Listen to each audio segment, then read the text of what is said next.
Oh my dear Lord, I have never had so many problems recording a video in my life. It's freaking 3:30 in the morning. Strangely enough, go figure, 33 with the topic that I'm about to talk about. And I've been interrupted so much, you know. I'm out walking. Again, it's 3:30 in the morning, and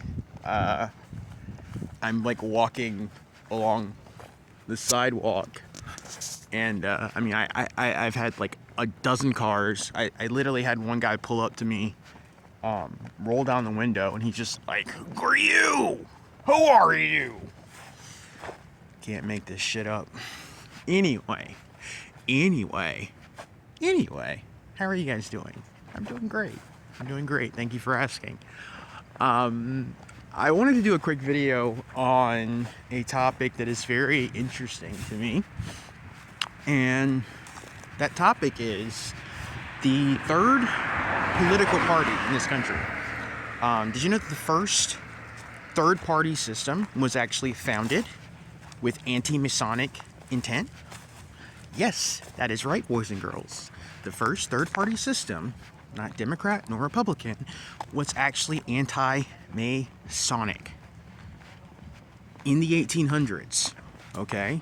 People were a lot smarter than they are now. I'll tell you that. They came to the conclusion, how can you be a public servant and you're taking secret oaths? You know, you're swearing allegiance to strange beliefs and doctrines behind closed doors. And by then, you had people who were Freemasons who had come out on numerous occasions and actually even exposed a lot of their practices and their beliefs. There's a guy who came out and did that around the same time.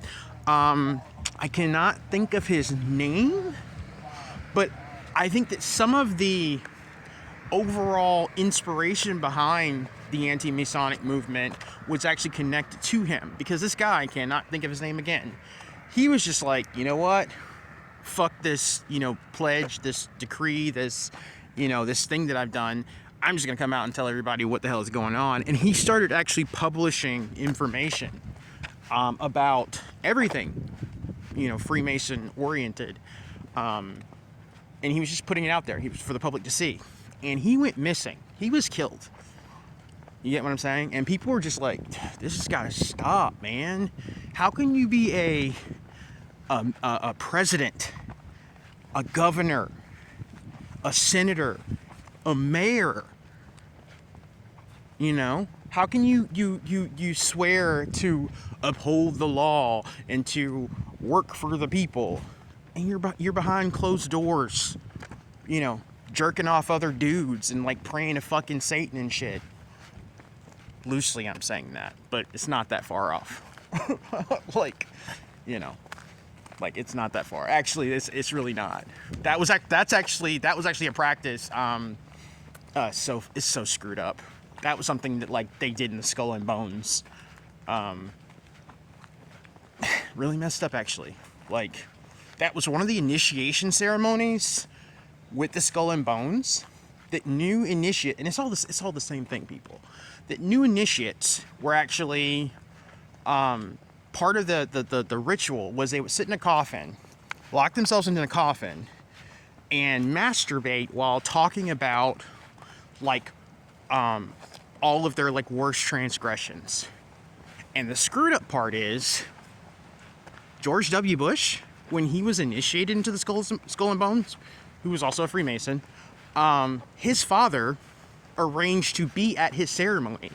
So this is the kind of screwed up, warped, screwed up reptilian mentality that we're talking about. And his father, George Bush Sr., Daddy Bush, agreed to be at his son's bar mitzvah, so to speak, while all that was happening. So this is happening while, his dad is there. It's sick, it's twisted. But, same people, just stepping stones, So yeah, people were smart back then. They were intelligent back then. They knew what the hell was happening.